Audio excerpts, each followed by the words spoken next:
Cette vidéo est à l'attention de ma famille biologique. Vu qu'elle est postée sur Internet, elle est à l'attention de tous ceux qui tomberont dessus, même si pour l'instant, peu de gens la regarderont. Je souhaitais simplement vous expliquer ma démarche et mes décisions. J'ai parlé dans d'autres vidéos de l'expérience que j'avais eue en août 2018, ce que j'ai appelé mon expérience de Dieu, c'est-à-dire l'unité de ma conscience avec la totalité du réel, les aspects positifs et négatifs. Et ça a été une expérience traumatisante pour moi parce que je me suis senti cause de tous les maux, mais on va dire pas que, puisque il y a le positif et le négatif au sein du réel, mais j'ai surtout mis l'attention sur le négatif. Et donc je me suis dit que s'il y avait du mal dans le monde, c'est parce qu'il y avait du mal dans ma conscience. Voilà, donc je l'ai assez mal vécu, voilà. Et puis j'ai oublié cette idée, ça je l'ai raconté aussi, j'ai oublié cette idée fin 2019, mais j'ai retrouvé cette idée de l'unité de ma conscience individuelle avec la totalité du réel, dont vous faites partie et dont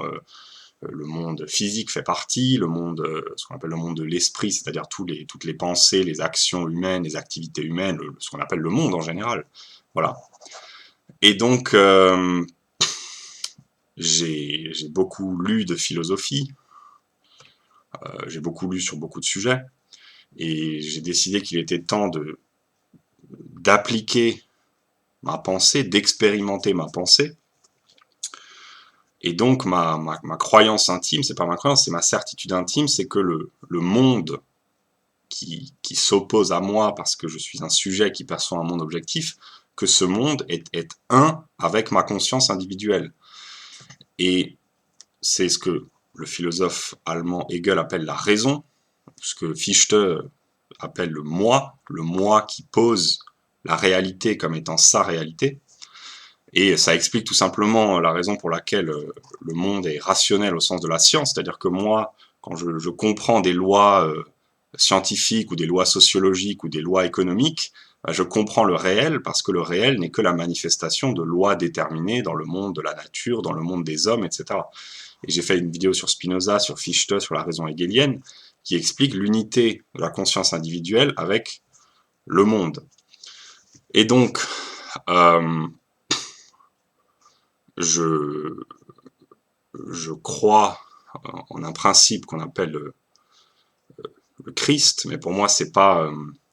une croyance, c'est pas l'idée que Jésus va tomber du ciel comme ça un jour pour sauver les humains, ça je n'y crois pas. Pour moi le Christ c'est un principe intellectuel qui consiste à saisir le monde dans son entièreté, dans ses aspects matériels, dans ses aspects les plus concrets, mais également dans ses aspects les plus, ce qu'on appelle abstraits, mais en fait, le concret n'est que la manifestation de l'abstrait, puisque tous les phénomènes obéissent à des lois déterminées par la physique, par les lois du développement humain, etc. Et donc, le principe du Christ, tel que moi je le conçois, c'est l'unité de la conscience individuelle avec la totalité du réel, c'est-à-dire la saisie conceptuelle de tout le réel. Alors, il ne s'agit pas de le saisir en une liste indéfinie de détails d'anecdotes, etc. C'est pas ça, c'est de comprendre les lois qui gouvernent l'évolution de la pensée, de la conscience et du monde, et de se fondre intellectuellement dans ces lois et de vivre sa pensée, c'est-à-dire de devenir l'incarnation de cette pensée, de l'unité de ma conscience avec le monde. Et donc, ça ne veut pas dire que je cherche à fuir le monde, bien au contraire, je cherche à réintégrer en moi le monde par la pensée, par la saisie conceptuelle, surtout par l'acceptation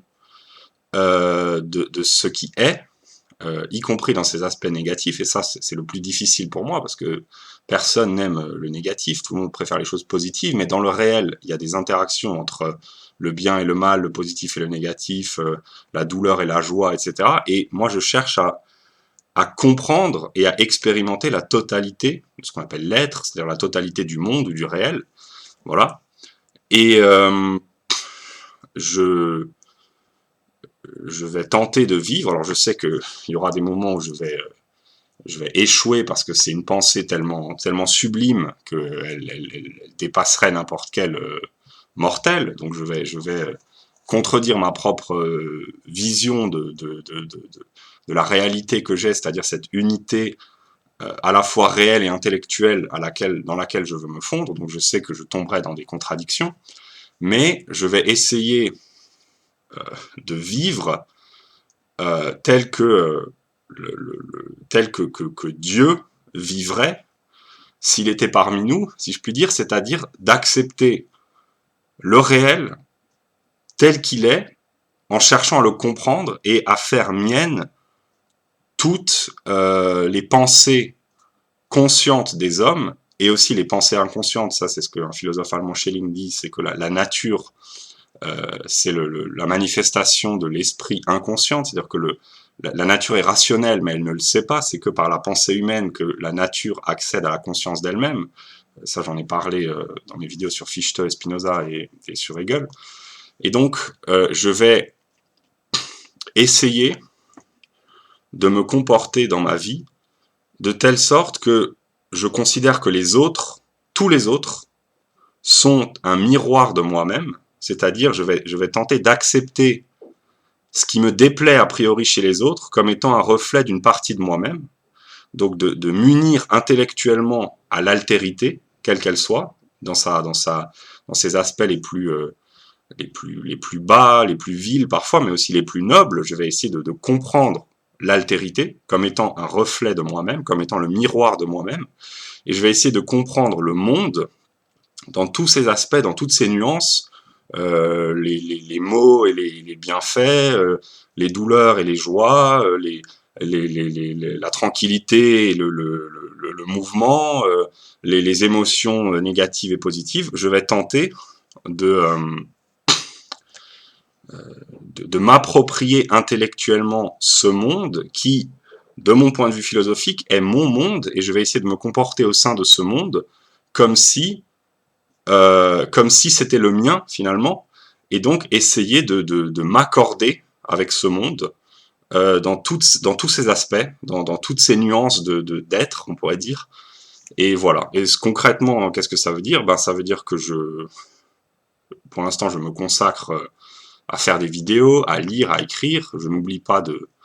sortir vivre dans le monde, comme on dit, même si on est toujours dans le monde, puisqu'on est toujours à l'intérieur d'un corps qui est soumis aux influences extérieures.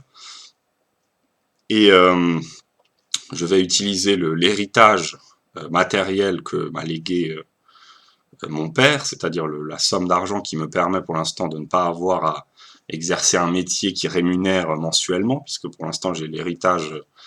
de mon père, donc je vais m'en servir pour essayer de vivre ma pensée et de penser ma vie. Et donc, voilà, je vous ai communiqué ma démarche, et donc je vais considérer la totalité du monde dont vous faites partie comme un miroir de moi-même, et donc je vais essayer d'accepter le reflet que me renvoie le monde, y compris dans ce qui, d'un aspect immédiat, peut parfois me déplaire. Je vais essayer de transcender ça par la compréhension de la nécessité rationnelle des choses, et donc de me réconcilier avec toute altérité, et de penser le monde comme étant le reflet de moi-même, ce que font tous les scientifiques, mais moi je cherche à le faire non pas dans un domaine particulier, je sais pas, les sciences physiques ou la biologie, mais dans la globalité. Voilà, donc je cherche à me munir intellectuellement avec la totalité, et c'est ce qu'on appelle l'idéalisme absolu en philosophie. Et voilà, j'ai dit dans les grandes lignes l'aspect de ma pensée, et j'ai parfaitement conscience que ce sera très difficile